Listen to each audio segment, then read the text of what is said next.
Social మీడియాని support చేసి focus చేసింది చంద్రబాబు నాయుడు గారు. ప్రజలకు సమాచారం ఉండాలా, ప్రజల్లో చైతన్యం ఉండాలని చెప్పేసి. కానీ సోషల్ మీడియాని పార్టీ వింగ్ పెట్టుకొని, వైసీపీ వింగ్ పెట్టుకొని, పెయిడ్ వర్కర్స్ని పెట్టుకొని సోషల్ మీడియాని నడపటం, దాన్ని సోషల్ మీడియా అనరు.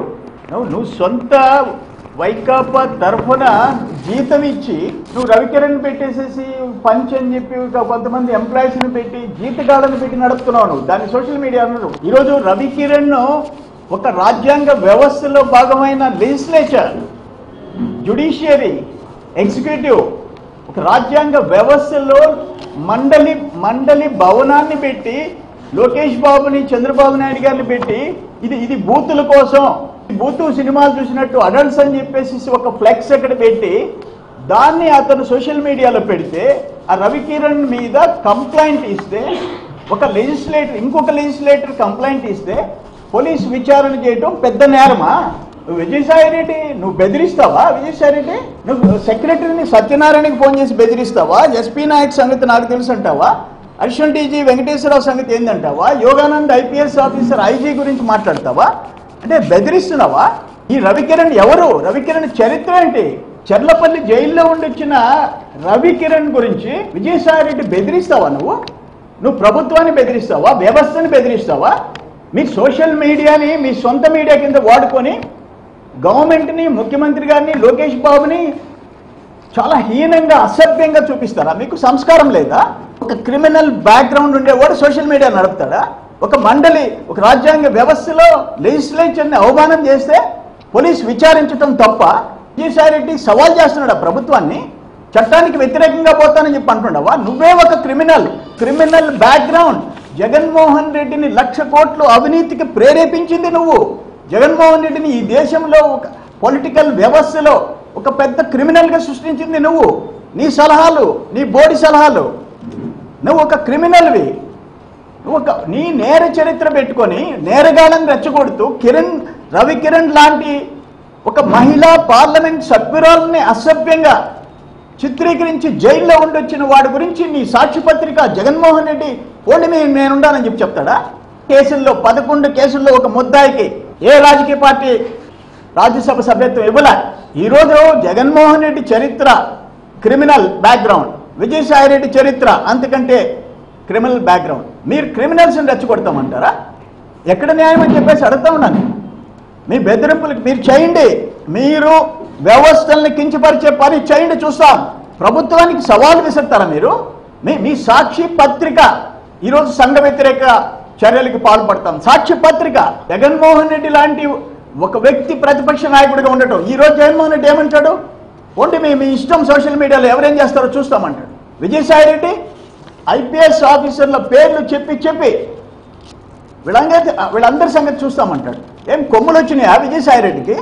నీకు 11 కేసుల్లో జైలుకి పోయిచ్చావు 16 నెలలు విజయసాయి రెడ్డి. చాలదా?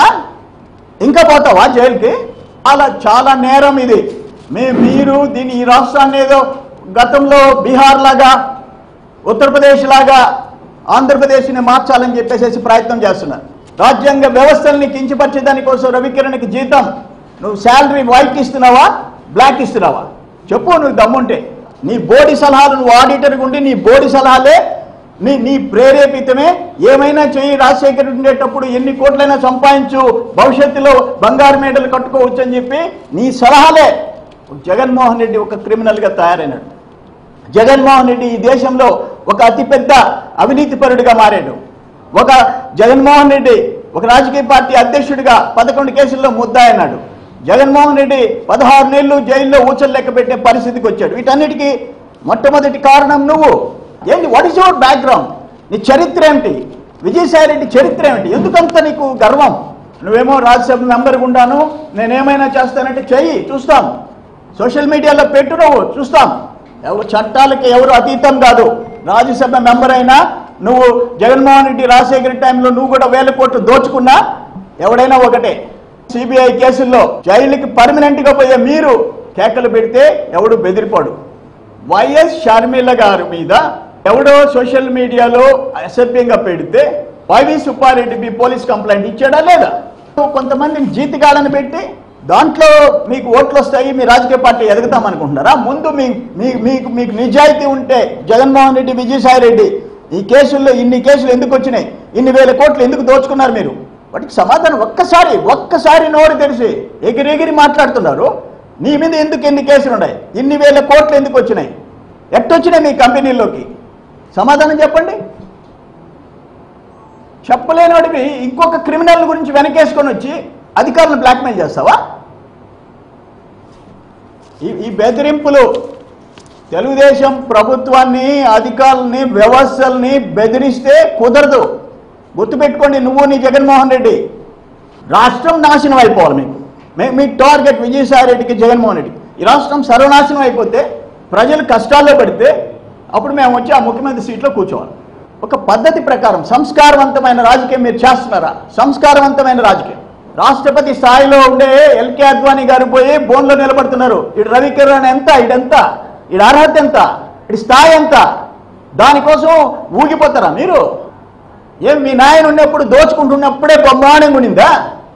మట్టి పనులు చేసుకుని కోట్లు దోచుకుంటా ఉండంటే అప్పుడు మాత్రమే బాగుండింది సాక్షికే. ఈ 3 సంవత్సరాల్లో అరాచకాలు జరిగిపోతున్నాయా?